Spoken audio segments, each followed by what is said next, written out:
Hoje eu vou mostrar uma história para vocês que parece assim que é um absurdo inicialmente, né? Até a Carol me confidenciou que deu uma pesquisada na internet e viu que isso é descredibilizado.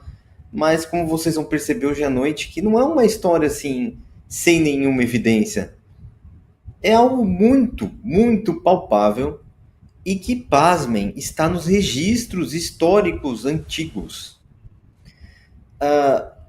Não é aquela história pós-moderna desenvolvida na academia hoje por pesquisadores que não viveram lá naquela época. Eles estão vivendo esse tempo aqui.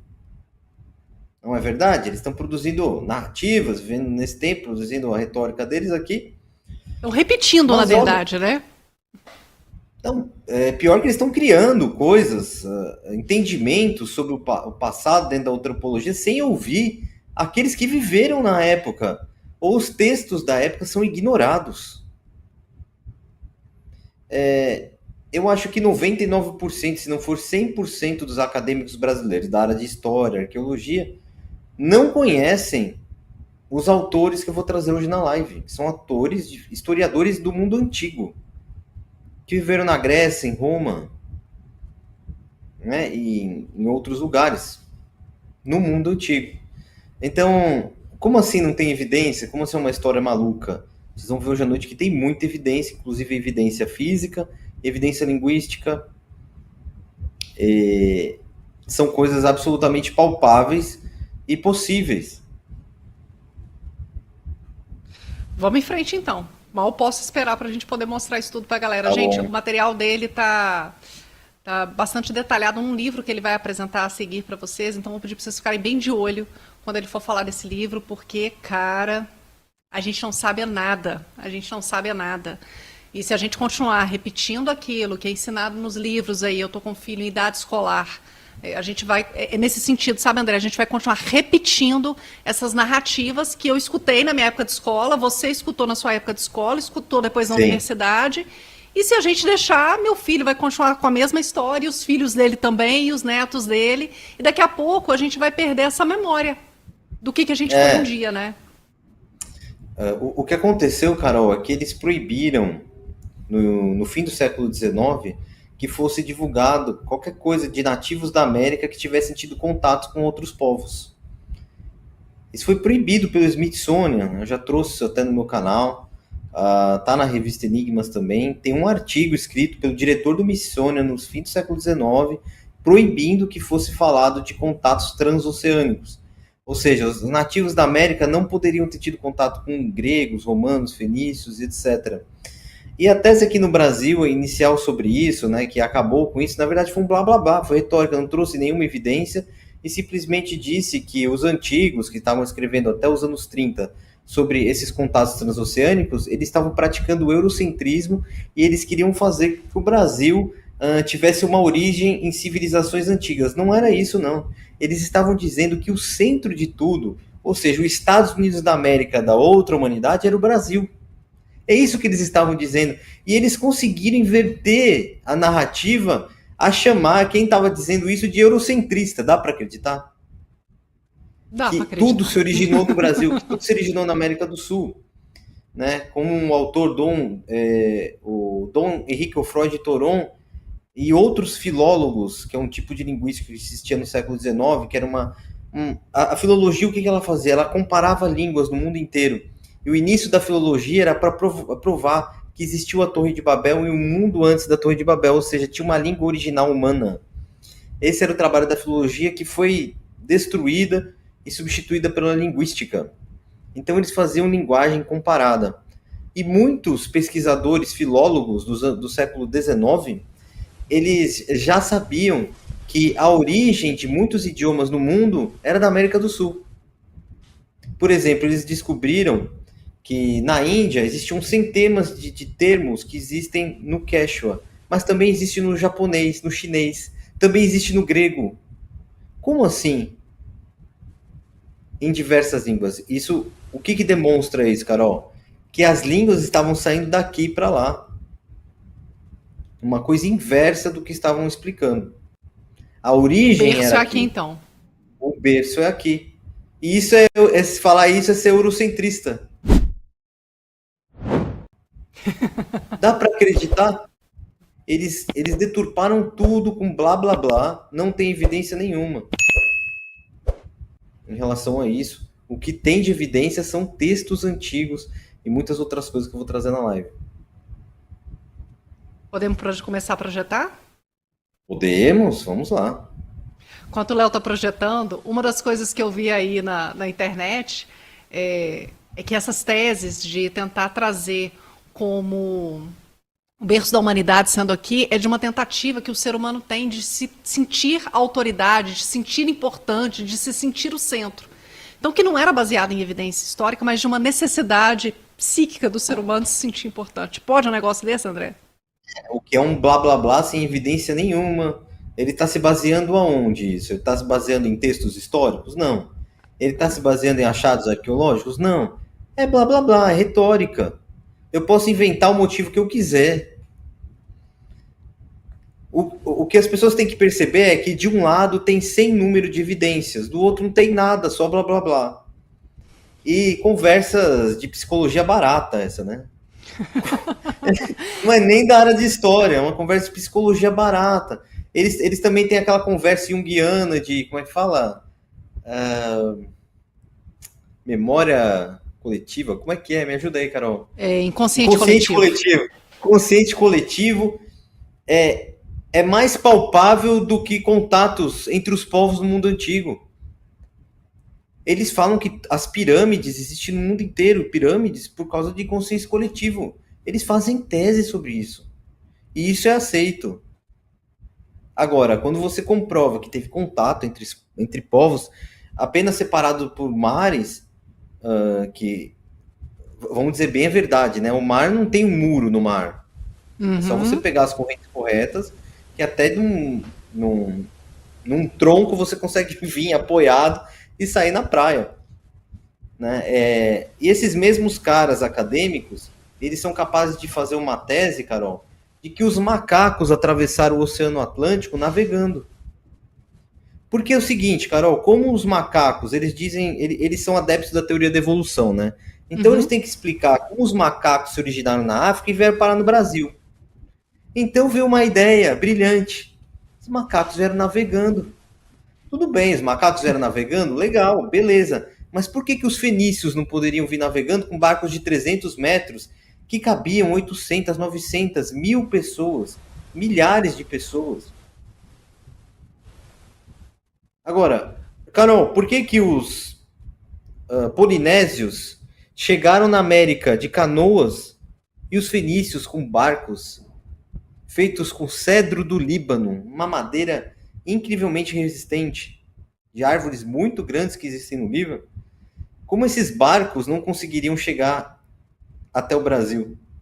Navegando pelo Oceano Atlântico, oceano qual se estendia o Império Romano. Você pegar ali a França, etc., tinha saída para o Oceano Atlântico. Os gregos comprovadamente atravessaram para o Oceano Atlântico, assim como os fenícios e todos esses povos. Porque o mar Mediterrâneo não tem um muro dividindo o mar Mediterrâneo do Oceano Atlântico. Ele faz parte do Oceano Atlântico. Então todos estavam navegando o Oceano Atlântico tranquilamente, mas é mais fácil se acreditar nos macacos. E essa tese é acadêmica, né? São os macaquinhos piratas, macaquinhos navegantes. Né? Então é uma loucura o mundo que a gente está vivendo, as pessoas estão insanas nessas academias, é um negócio até preocupante, que eu acho que merece, isso sim merecia uma tese de psiquiatria, de psicologia, para nós tentar entender. Eu acho que essas pessoas estão histéricas, eu não sei o que está acontecendo com elas, mas elas não têm mais um pensamento crítico sobre aquilo que elas estão aprendendo, e nem leem mais, né? Elas só seguem aquilo que é dito dentro da universidade, os livros que são recomendados, elas não procuram pesquisar mais. Então nós vemos um estado de coisas muito ruim, né, Carol?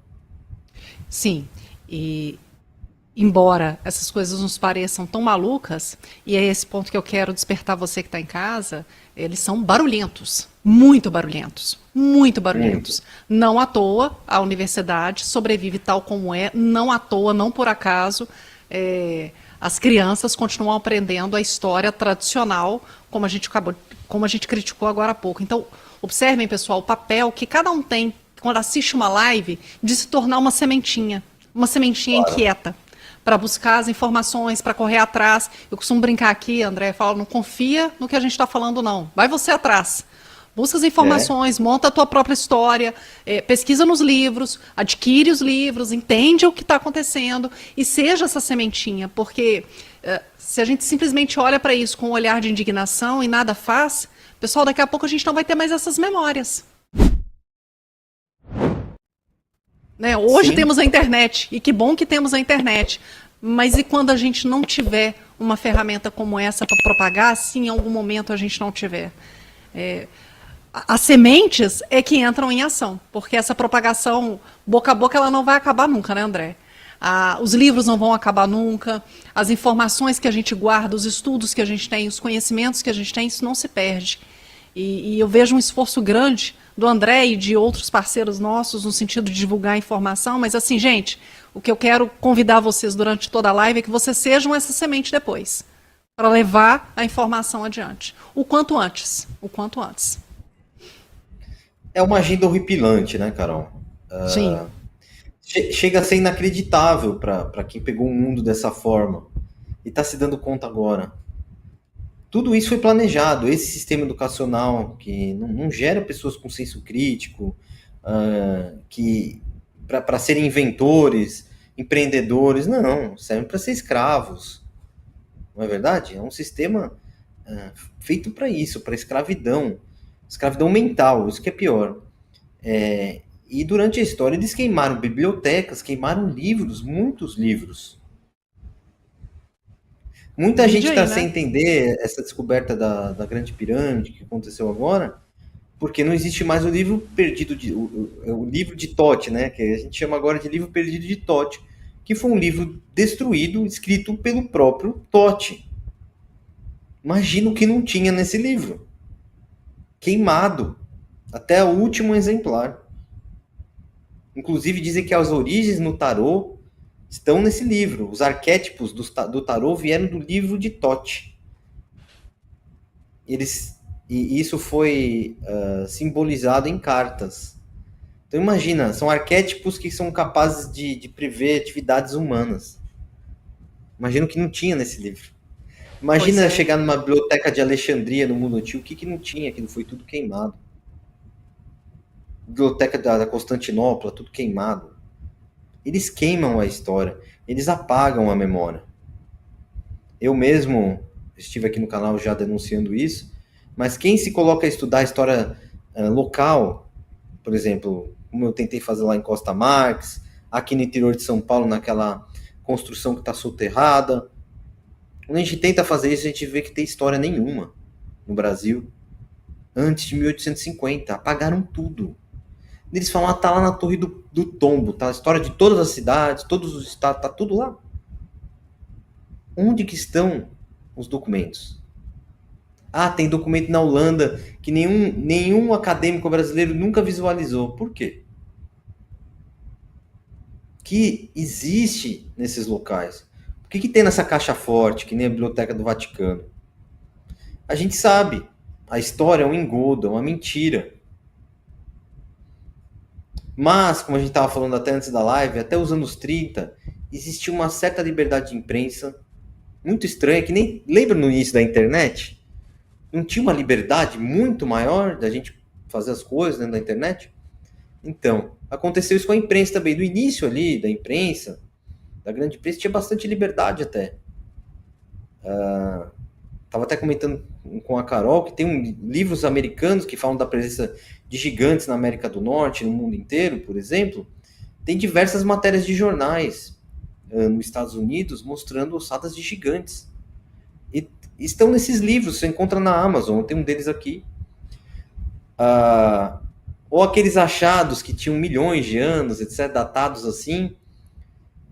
Isso tudo acontece noticiado primeiro pela imprensa e por acadêmicos, estudiosos, cientistas de verdade, que estavam pesquisando sem viés ideológico, sem doutrinação. Eles estavam livremente. Você vê o início da egiptologia, parece que eles tinham liberdade para pesquisar e teorizar. né? Depois isso tudo vai sendo doutrinado, vai sendo fechado, e só o que eles querem pode ser dito. Não sei se vocês perceberam. E chega no mundo de hoje, nós estamos vivendo, que é um mundo extremamente totalitário e restrito. O totalitarismo é quando eles tomam conta da tua mente, realmente. Eles não querem só o seu corpo, eles querem a mente da pessoa. E esse é o mundo que a gente está vivendo agora. Quem tenta falar assim, como eu, o pessoal do Dáquila, não consegue fazer isso dentro da lei, sabe? Eles já deixam tudo arrumado para que a gente não consiga falar. Uhum.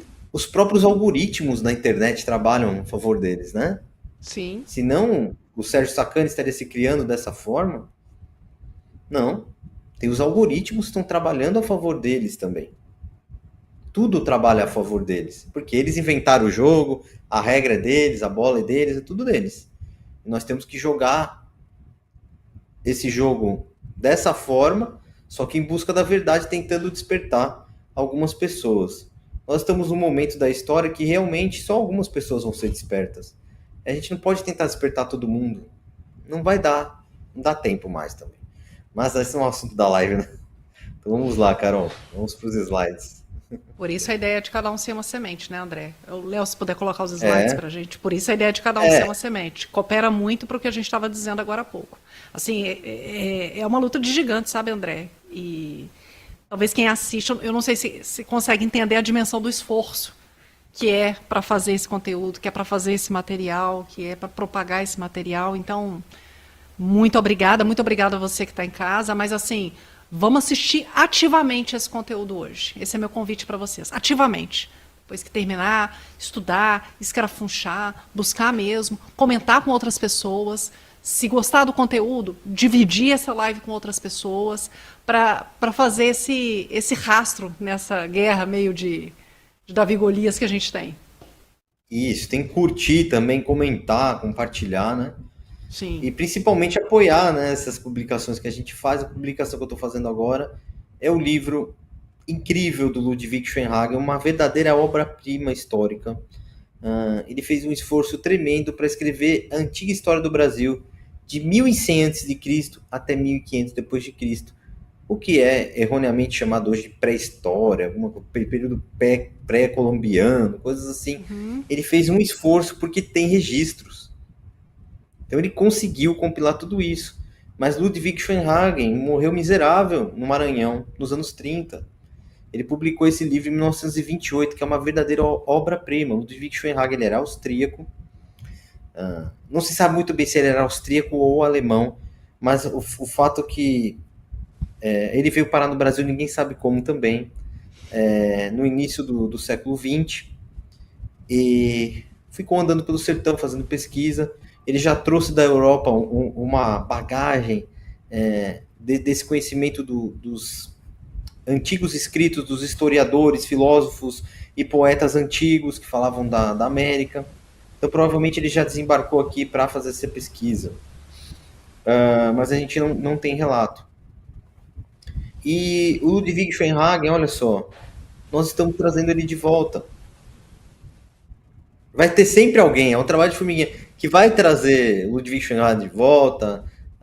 O André de Pierre lá no futuro vai ter alguém que vai trazer de volta o trabalho. Eles não vão conseguir. Nós somos a resistência, entendeu? Uhum. E vocês vão encontrar esse livro na internet, o nome de Fenícios no Brasil também, mas o nome real dele é Antiga História do Brasil, de 1100 a.C. a 1500 depois de Cristo.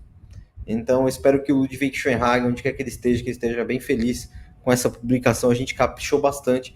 E pela primeira vez, esse livro é publicado com um anexo incrível, que é o Rei Salomão no Rio das Amazonas, um artigo escrito por Dom Henrique Fora de Toron, publicado em Gênova, Itália, em 1869, que provava esses contatos transoceânicos através da linguística, a presença do rei Salomão, das Amazonas, no Rio das Amazonas, todas essas questões, principalmente a questão do reino de Ofir, dos hebreus na Amazônia e outros povos também aqui na América. E também vai ter o meu artigo que está no livro Arqueologia Proibida no Brasil, que foi o último livro que eu publiquei. Mas tem o meu artigo, eu coloquei meu artigo aí para estar junto, para vocês terem a informação. Sumérios na América, que foi um artigo que eu publiquei na revista Enigmas, edição 7. Também publiquei no meu livro, no meu último livro, que fala dos assuntos que o Ludwig Schoenhagen está falando, só que com as minhas pesquisas hoje em dia, no presente. E no fim, o último anexo tem fotos de evidências de tudo que ele está falando, encontradas no Brasil, ok? Para adquirir Documentos, é ô só André? inscrições em pedra, documentos como matérias de jornal, tá? Muitas coisas. Então, para adquirir, apoiar esse trabalho e ter todo esse conhecimento, é só apontar a câmera do celular para a tela, mas eu vou fazer uma apresentação também sobre essas ideias aqui hoje à noite. Maravilha. Ó, além de estar apontado aí na câmera com o QR Code, também está na descrição desse vídeo, tá? Para você que está assistindo, achar mais fácil clicar, vai estar na descrição de vídeo para você conhecer uma obra belíssima mesmo.